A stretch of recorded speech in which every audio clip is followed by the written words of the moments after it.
the CII forum. Let me start by saying this, that I think that we are on the cusp of a fundamental change as far as civil aviation is concerned. Every industry across the world in its vertical goes through its stage of infancy, growth and maturity. And I believe that the civil aviation sector in India is just about on its takeoff stage as far as its growth phase is concerned.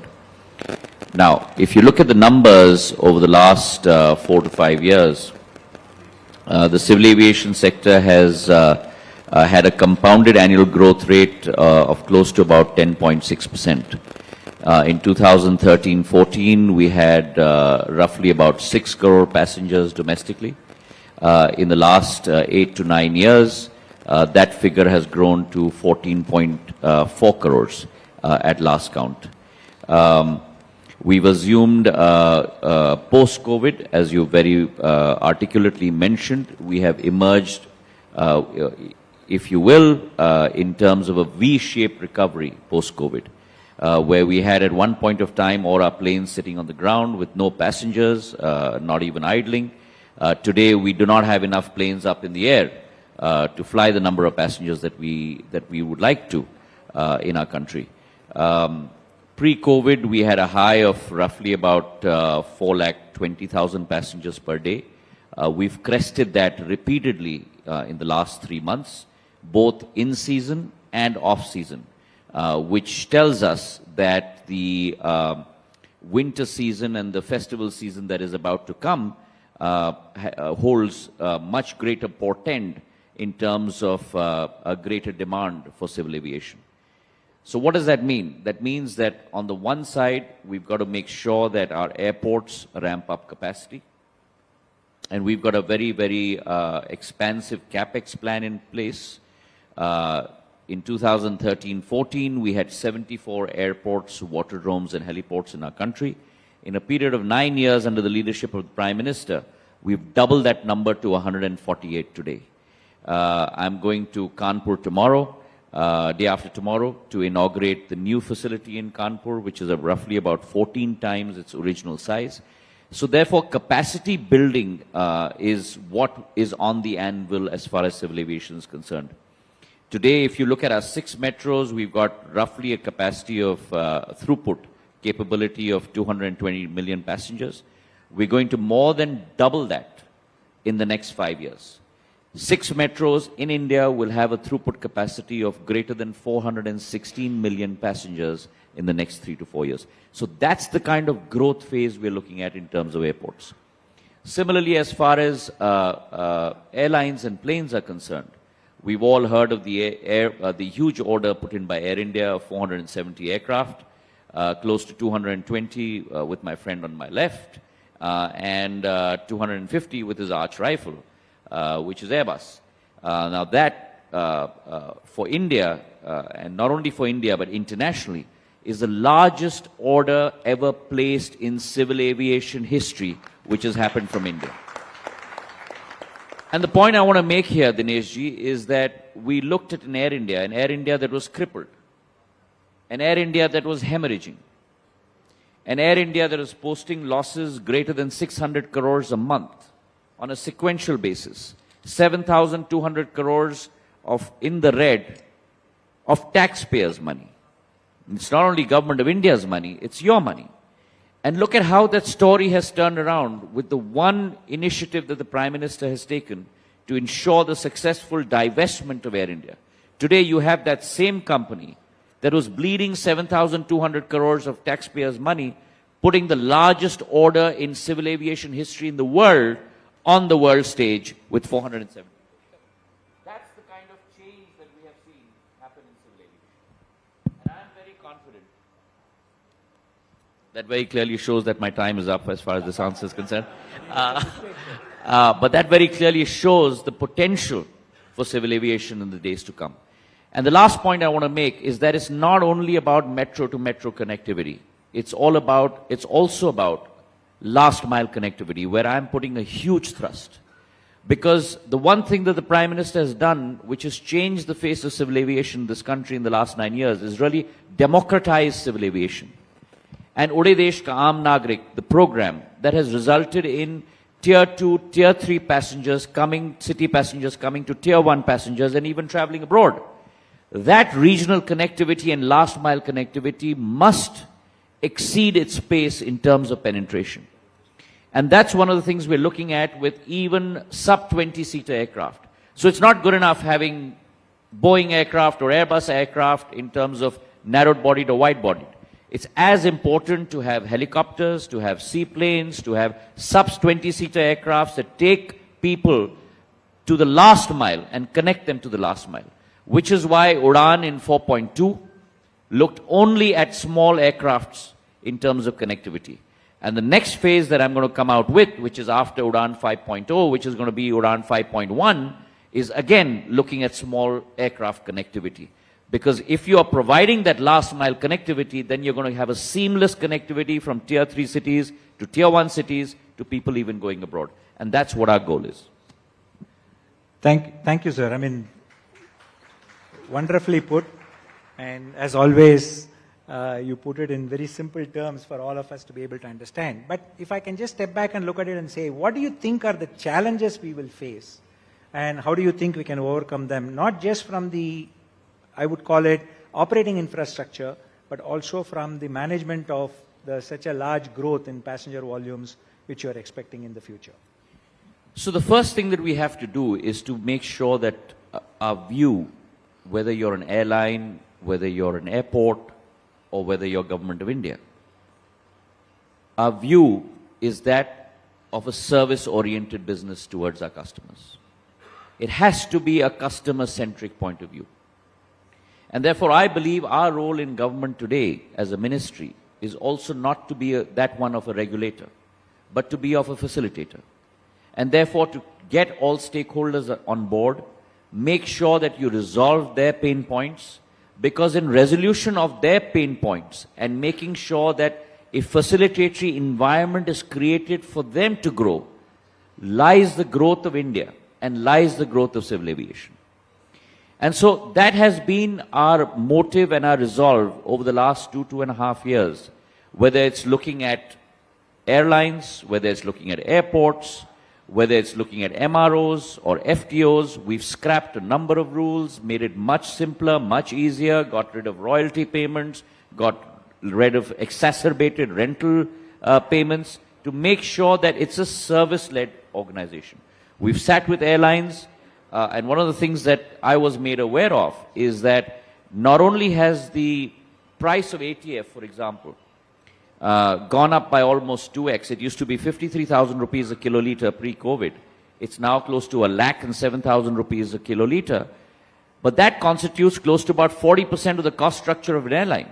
And therefore, if 40% of your cost structure has actually doubled, then that immediately hits everything that's going below the bottom line. And so the bottom line that was in the black will turn straight away into the red.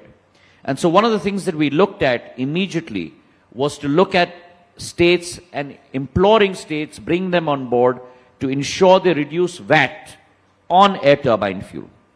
And I was very surprised to learn that there was a number of states that were charging between 20 to 30% VAT on ATF. Now imagine this, your ATF price doubles, then you have a double whammy in terms of the VAT on ATF being 20 to 30% of that base price.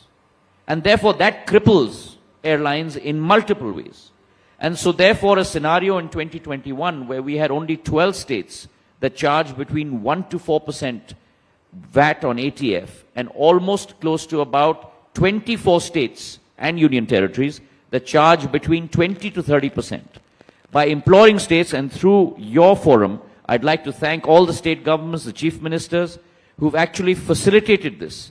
And we've brought 19 states from that basket of 24 states of 20 to 30% VAT to 1 to 4% VAT. And so therefore in India today you have 31 states that charge only between 1 to 4%. And only 5 now, and I'm using that term meaningly, outlier states that charge between 20 to 30% VAT. And through your forum again, I'd like to implore them to come on board, because the multipliers of aviation are phenomenal. There was a time 20, 30 years ago when airports and connectivity was only based on industrially prominent cities or tourism prominent cities. Today that notion has turned on its head. Where you have an airport and where you have airline connectivity is where industrialists flock to and tourists flock to. And therefore for state governments as well, it's imperative to grow their number of airports, to grow the number of airline connectivity, because the dividend that civil aviation brings with it, both in terms of an economic multiplier, which is a 3.1 economic multiplier in terms of economic growth, and 6.1 employment multiplier, direct to indirect. So the benefits are tremendous. And therefore, civil aviation today has become the foundation and basis of economic growth across the length and breadth of our country. Thank you, sir. My last question. So if you look at how digitization has overtaken different sectors and how you look at that actually impacting whether it is the passenger movement or the goods movement across the various airports and connection between the airlines, how do you see that progressing going forward? Do you see India taking the lead? I mean, how do you see us kind of positioning ourselves, both for the utilization of the infrastructure as well as the facilitation of people and goods movement? Well, I think we've already taken the lead. The Prime Minister has been very clear that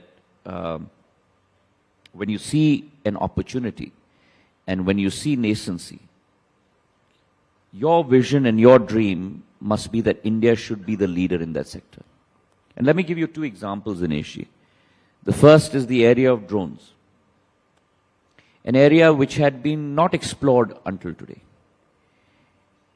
And through government initiatives, and I firmly believe that there are three tripods on the basis of which a new idea can actually proliferate. The first is you've got to have very sensible policy. And that's why we went back to the drawing board in terms of the drone rules. The multiplicity of permissions, the number of fees, we just scrapped the whole lot of them and came out with a very simple facilitatory system. I had promised that within 1 month we'll come out with an airspace map.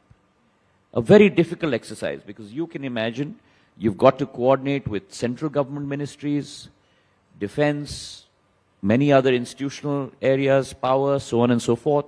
You've got to coordinate with state governments as to which are the sensitive areas within those states. But within 1 month, we came out with an airspace map, which is probably better than even the United States of America and Canada, because close to about 90% of our areas are green zones. The second tripod is to make sure that you put in place a scheme that will give a fillip to this area. And so we came out with a PLI scheme for drones.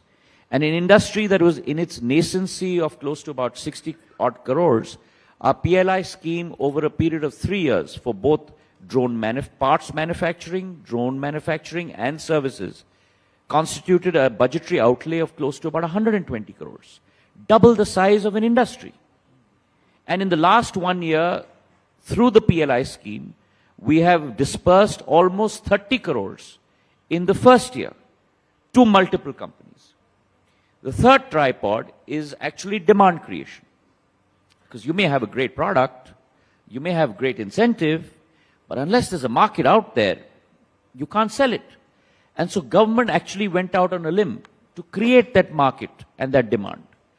12 ministries from the central government. Health Ministry, Ministry of Rural Development, doing the cadastral surveys completely by drone. Health Ministry, vaccine delivery by drones. Mining Ministry, in terms of the dangerous areas, doing that job with drones across multiple verticals. Mandatorily put in place rules that drones will be used for the following functions. And therefore the creation of demand. And so government has gone that extra mile. The second example is probably, hopefully, people such as yourselves and people sitting in this hall have started to use, which is DigiYatra. We started with Delhi, Varanasi and Bengaluru. And the very fact that today when you enter an airport through facial recognition technology, FRT, from when you enter an airport to when you board your plane, between 9 to 15 minutes flat, the process has been made completely facilitatory just through FRT process. So therefore, multiple ID checks, multiple processes, all having been obliterated. And to be able to service customers, we have a separate DigiYatra line, which is separate from the other passengers. So those that use DigiYatra just sail through. And therefore, you download DigiLocker app, you download the DigiYatra app, and you're all set to go on your next flight. Thank you, sir. So I'm now going to request Salil to give his quick comment and then come back with maybe your feedback on that as well. Terrific. Thank you, everyone. So, Honorable Minister, thank you for joining us. I think as most people who know me in this room know that I'm going to try not to dwell at a very high level. I'm going to give a couple of relatively specific strategies on ecosystem and on manufacturing. And I'd love to have the minister's feedback on those because they drive what the CII Aerospace Committee and Aviation Committees will be trying to do. First of all, on the ecosystem, you know, this is India's moment. This is the time for us to turbocharge our growth with 2,200 airplanes coming into this country over the next 20 years. Now, in order to do that, we have to localize a number of things. Training, which is already in work. Parts, which is local warehouse already in work. And, of course, MRO. But here's strategy number one. We have a tendency to talk about maintenance, repair, and overhaul, MRO support for airplanes, monolithically, as if it's one thing. And it isn't. We have to focus within there to determine what India's gap is at this moment. Because for the line maintenance part of MRO, for MRO that happens at the airports every day, that's already done in India today. It has to be. For the large hangar part of MRO, what many of us think of when we think of repairing airplanes, since the tax regime was changed by this government 3 years ago, today, C-checks, the most common type of overhaul done in hangars, 80% of that is now happening in India, which is actually a surprising fact for most people. It's really the two parts of MRO that account for most of the spend where we're struggling. It's component MRO, so the avionics, the things that control the cockpits, electrical systems, all of those kinds of things, and engine MRO, which is the repair of the engines. That is where we need to focus. Now, thankfully, our friends at Safran, who partner to make the CFM56 engine on both Airbus and Boeing airplanes, have announced plans to build an MRO by 2025 for engines. On components, we have to focus on making sure that the large foreign OEMs partner with us to set up MRO in India. But when we talk about MRO, I think we need to be very specific and focus on those two areas, engine and components, because that's where the money is, that's where the value is for the Indian airlines. On manufacturing, it's also a very stepwise approach that we have to take. We tend to focus on the large-scale manufacturing, when in fact the value is in the stepwise approach that India is taking in systems development, in large-scale aerostructures, in working with composite materials. 92% of the airplane's value is actually in all of those areas where India is moving up the value curve very quickly. And so, as they move from simple assemblies to complex assemblies to complex composite manufacturing, and as Indian manufacturers move from building to a foreign OEM's blueprints to actually developing the blueprints themselves and owning the intellectual property in India, that is where the focus needs to be in manufacturing. Because again, just like with MRO, that's where the money is. So I think in both of these areas, MRO and manufacturing, from the standpoint of the CII Aerospace Committee and Civil Aviation Committees, our goal is to not talk about this at a high level anymore. We have to be specific and attack it and where the value is to follow the money. And so for that, I'd really appreciate the minister's feedback. Sorry, I mean, just in the consideration of time. Oh, there I is, think okay. I'm going to request Mr. Bhatt to also finish his comment and then I'll just request take the 2 minister to give minutes. both. Actually, most of the time I want to take because we've had a lot of interactions. I must appreciate the Honorable Minister's exceptional response to the requests from certainly airlines during the early days, especially through COVID and so on. All of that was said about bringing, fuel costs down because of the taxes in the states, everything happened, and thank you for that. But the problem persists. You know about it. The cumulative taxes collected, or rather the annual taxes collected by the government exceeds the losses that airlines make. So we do have a structural problem, and I'm not even talking about in this forum about that. Just one point, Honorable Minister, which is the exceptional growth that we're going to see, the 470 aircraft apart, the 1,200 or 2,200 aircraft that are going to come. This is typical of India, and you have created the infrastructure, but there are a lot of support services which actually lag and ends up with under-servicing the marketplace. If we keep that in mind over the next few years, let's, if you're going to take 1,200 aircraft, we need 12,000 to 15,000 pilots. We are at half that. It takes 3 to 6 months sometimes because of our processes. Now, these are things not right for this forum.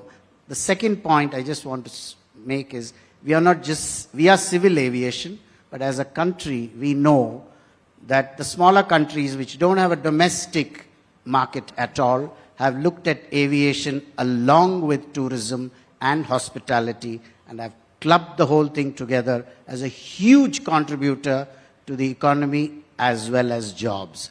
I am not seeking a combination of 3 ministries, but I think thinking about that in the long run would be a great service to the customer who's the flyer, whose aspirations are growing every day. So let me try and quickly respond to both the comments made by Salilji and Bhaskarji both. I think Salil's comment is mostly on point. I think that the time has come, and this is a point that I have been pushing as well, that we set up and talk about not only airlines and airports, but we talk about the airline civil aviation ecosystem in India. And the ecosystem is much more than what meets the eye, and what meets our eye is the airport and the plane. And there's much more to the crafting of that story that's behind the curtains than what comes to meet the eye. And many of those important verticals that need to be set up in India are areas like MROs, are areas like flying training organizations, are areas like ground handling, are areas like manufacturing for aerospace. I see no reason why India cannot be a leader in aerospace manufacturing in India over the next 15 to 20 years. We have the market, we have the capability, we are the largest growing market in the world today. We will be a very large portion of what in 2050, according to the world statistics, will be a $16 billion passenger market and close to about a 400 million tons cargo market. India will have a fair share of that pie. And therefore, the time is now to set up these verticals of the ecosystem in India. A lot has been done with regard to MROs. The taxation structure has been changed, incentivization has been done, and now we are starting to see the fruits of that. With Safran coming in with a $150 million investment, many other companies, and I would urge Boeing very quickly to look at setting up an MRO in India. It's been many a year in the waiting. It was part of many conversations in the past as well, and I think it's important to put that step forward at this point of time. As far as flying training organizations are concerned, India had 35 FTOs in the last 2.5 years. With the dismantling of the exorbitant rental royalty system policy that was in place, today we're going to grow from 35 to 50 FTOs in India by the end of this fiscal year. So that's the kind of growth we're looking at in terms of FTOs as well. Because at the end of the day, we do not want our aspiring pilots to be going out abroad to get trained when then that same capability can be done in India. Similarly, in the area of manufacturing, there are multiple agencies and companies that have started manufacturing in India. My good friend Salil, who's sitting over here, today you have a Tata joint venture in Hyderabad and Bangalore that is making the fuselages of the Apache helicopters in India. The C-130 Hercules aircraft, the appendages of those aircraft are being made in India. I visited a Collins aerospace facility where, God forbid, we never have to use them, but the life rafts that come out of an aircraft are being made in India. Many of the seat harnesses by Collins Aerospace is being made in India. Safran is going to make the engine seals for their engines in India with a $40 million investment. So I think the rapidity and the scale, the only thing that we are engaging about is the slope of the curve. Both Salil and I want a much more faster slope of that curve. Faster penetration, greater investment, greater capacities on the ground. And I think the time is ripe in India and the time is now. As far as the point that Bhaskar Bhattji made, with regard to facilities and infrastructure, though his point is well made, he has an ask. I have an ask in return. And my ask in return is to him and his group that it's about time that we set up an international civil aviation hub in India. We've had for too long our international civil aviation hub being placed with our neighbors on our eastern border and our neighbors on our western border. And I think the time has come now to set that civil aviation hub up in India. And for that, we need wide-bodied aircraft. We need to be able to go point to point from India, as opposed to this circuitous route that all our passengers are being made to follow. And his group has taken a great step forward. In the 470 aircraft order, close to about 50 to 70 aircraft are wide-bodied planes. And I'd urge his compatriots to do the same, because there's too much of competition happening on the domestic side. Margins are slim, revenues are slim, but airlines are very comfortable competing on the domestic side because volatility is low. The minute you go to the international side, your revenues are high, your CASK and your RASK. Your CASK is limited, your RASK is higher, revenue per aviation square kilometer. But the volatility is greater, much greater.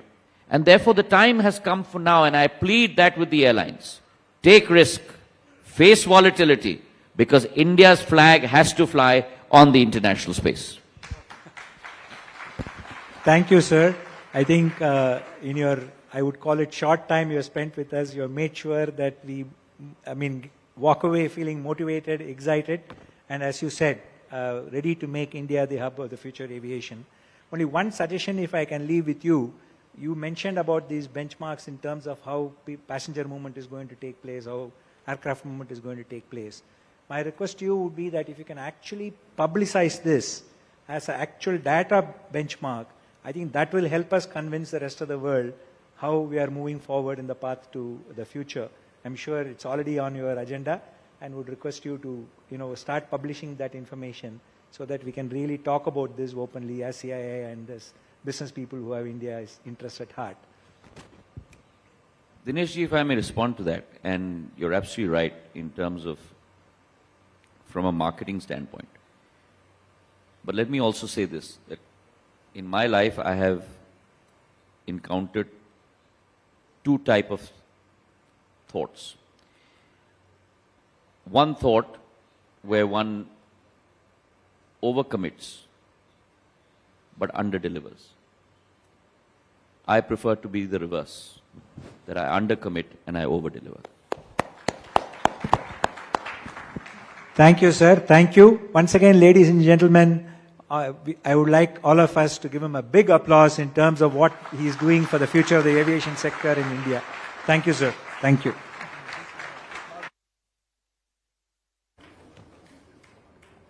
Mr. Dinesh, may I request you to, after the photo op, also hand over a token of appreciation to the Honorable Minister and to our two guests today.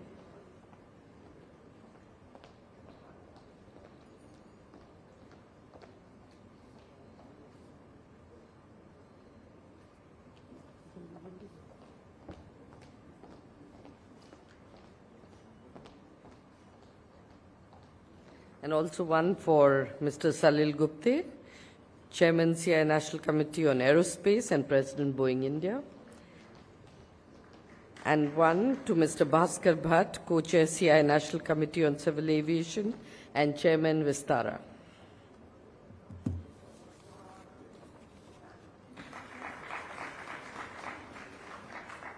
And with that, we close this session, ladies and gentlemen. We'll move on.